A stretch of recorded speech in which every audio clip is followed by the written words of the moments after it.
Una de las cosas que más se ha extendido en el tiempo y en la historia de la humanidad es el copy-paste. Siempre ha existido. Control copy, control paste, y básicamente es copiar, pegar, pero no es solamente eso, es escuchar, repetir, repetir, repetir, y muchas veces tiene una intención, muchas veces una idea errónea, se repite tantas veces, miente, miente, que algo queda. De eso hay mucho en el presente, hay mucho en la historia, pero una de las cosas más claras de este fenómeno es precisamente la palabra fascismo, nazismo, esa idea de que el fascismo y de que el nazismo son de derecha. Y lo primero que hay que aclarar aquí es que no lo son. Tanto el fascismo como el nacionalsocialismo son de ultra izquierda. Aclaremos conceptos para entender qué es lo que estoy tratando de explicar. Lo primero que hay que decir, y ahí hay que definir, qué hace alguien de derecha y qué hace alguien de izquierda. Y básicamente voy a tomar dos ideas. Uno es lo que es en el fondo el individuo, y el Estado. Mientras más Estado y menos individuo, más a la izquierda. Mientras más individuo y menos Estado, más a la derecha. Pero no solo eso. La izquierda cree que hay una idea que hay que hacer realidad, cueste lo que cueste, y no importa qué haya que hacer para que ese paraíso terrenal se establezca sobre la tierra, una idea sobre la realidad.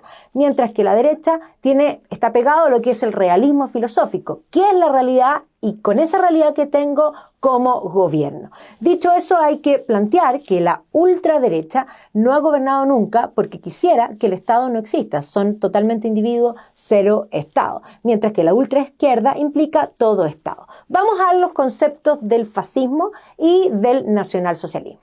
Para hablar del fascismo tenemos que comprender que la figura que crea el fascismo es Benito Mussolini. Él era un socialista de tomo y lomo, fue alimentado por leche socialista, su madre era socialista, su padre era socialista, él iba a los mítines con su padre, se va a convertir en el editor del periódico socialista El Avanti, va a hacer crecer el tiraje de este periódico, le va a tocar vivir el periodo también posguerra, va a participar en otro periódico que se llama El Popolo de Italia. Son las ideas de izquierda que principalmente habían crecido desde la segunda mitad del siglo XIX. El socialismo, como un viento, había soplado sobre Europa y se había apoderado de todas las cosas. En ese marco surge Mussolini. Mussolini va a ser expulsado del Partido Socialista por mal portado. Y obviamente va a decidir, después de la Primera Guerra Mundial, formar un referente distinto. Y aquí es importante plantear qué es lo que había sucedido. El comunismo, es más, el manifiesto comunista que escribe Marx y Engels, se publica en 1848. Y precisamente termina el manifiesto comunista diciendo: obreros del mundo, uníos. Es un movimiento internacional y durante la Primera Guerra Mundial se produjo la Revolución Rusa, en la que Lenin se hace de lo que había sido el Imperio Ruso y se establece la Unión de Repúblicas Socialistas Soviéticas. Ahora el comunismo tenía una sede, un lugar desde donde sesionaba. Y posteriormente a la Guerra Civil van a organizar el Comintern, la Internacional Comunista, que establecía los dictámenes para todos los partidos comunistas del mundo.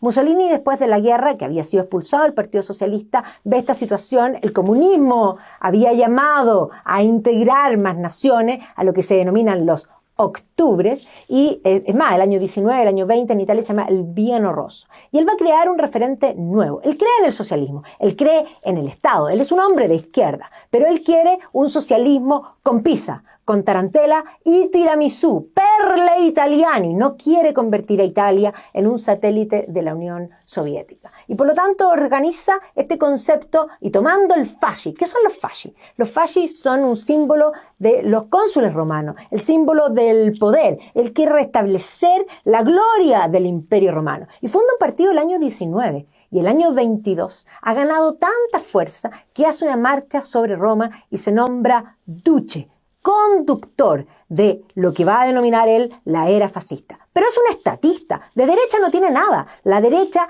no cree en el Estado, o cree lo menos posible en el Estado. Mussolini dice todo en el Estado, nada fuera del Estado. Y por lo tanto, él organiza un sistema corporativista donde las corporaciones, para poder funcionar, deben inscribirse y ser autorizadas por el Estado. Para ser de derecha hay que creer en la libertad política, y es más, el fascismo va a ser el partido único, que va a prohibir el resto de los partidos y va a establecer con hierro qué es la verdad, qué se puede decir. O sea, todos los totalitarismos siempre buscan meterse en la vida, incluso no solo pública, sino también privadas de las personas. Y eso hace Mussolini. Y no solo Mussolini, porque Hitler le copia a Mussolini. Hitler había peleado en la guerra, era un austriaco que quiso ser pintor y le fue bastante mal, no lo aceptaron, tenía errores en la perspectiva.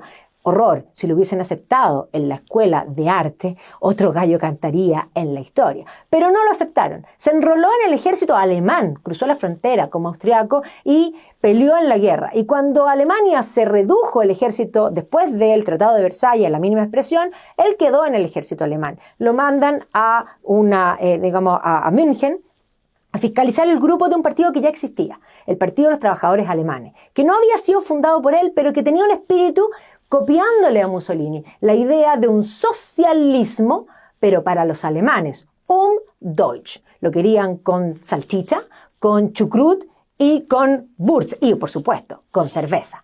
Para los alemanes. No querían que Alemania se convirtiera en un satélite de la Unión Soviética. El contexto era el mismo. Después de la Revolución Rusa, el concepto de octubre, el octubre alemán. Alemania era la potencia industrial más importante de Europa.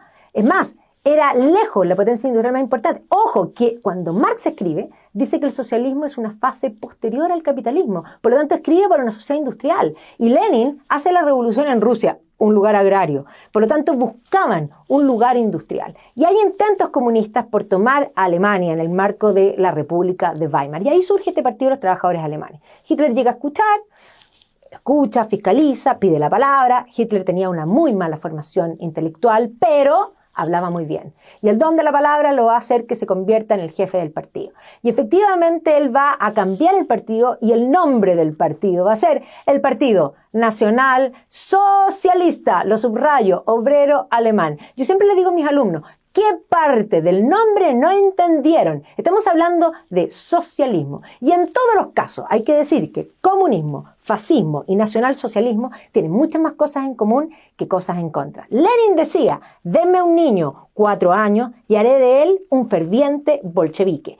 ¿Qué va a hacer Mussolini? Va a estatizar y va a establecer obligatoria desde el Estado la educación. El control total de la educación es una idea que viene del mundo de las izquierdas, del socialismo, porque no les gusta que las personas elijan. ¿Qué va a hacer Hitler? Exactamente lo mismo. Estatizar la educación y adoctrinar, no educar. Es más, no solo adoctrinar en el colegio. Lenin, vuelvo. Después del colegio los niños tienen que permanecer con el Estado lo más posible y lo menos posible con sus padres. ¿Para qué? Para que sean capaces de acusar a sus propios padres. Eso mismo que hace Lenin, le copia a Mussolini y le copia a Hitler. Entendamos que tienen muchas más cosas en común. Los totalitarismos se meten en la vida privada de las personas. No creen que las personas puedan elegir. No nos dejan opciones de elegir. Y precisamente cuando nosotros hoy día estamos definiendo qué es lo que vamos a pensar como país, es precisamente eso. Estado total que te diga qué hacer, cuándo hacer, cómo hacerlo y que no tengas opciones o libertad. Tú eliges tu vida. Y ciertamente, cuando nosotros hablamos desde la derecha, creemos en las ideas de la libertad.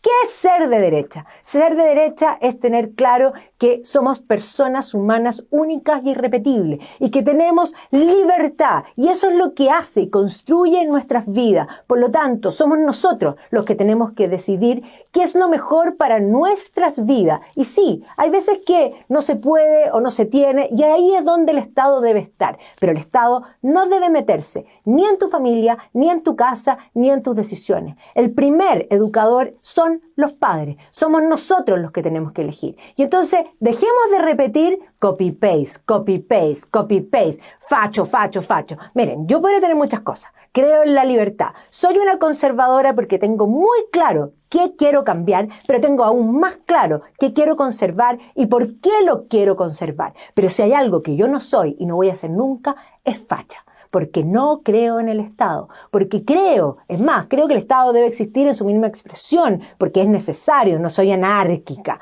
pero entendamos que somos nosotros los que tenemos que decidir. Por lo tanto, el Estado no se tiene que meter ni en cómo tienen que educar, ni en cómo, también, ojo, que los estados totalitarios, hasta en la cama de las personas se metieron, porque ellos establecían quién se podía casar, incluso con quién. Entonces tengamos mucho cuidado, porque nuestra libertad es lo más importante. Nosotros somos dueños de nuestra vida y por eso, sí, soy de derecha y con mucha honra. Creo en la libertad política, creo en la libertad económica y creo que cada uno de nosotros debemos forjar nuestra propia vida. Soy Magdalena Mervilá, historiadora, directora de la Red Cultural para FNM.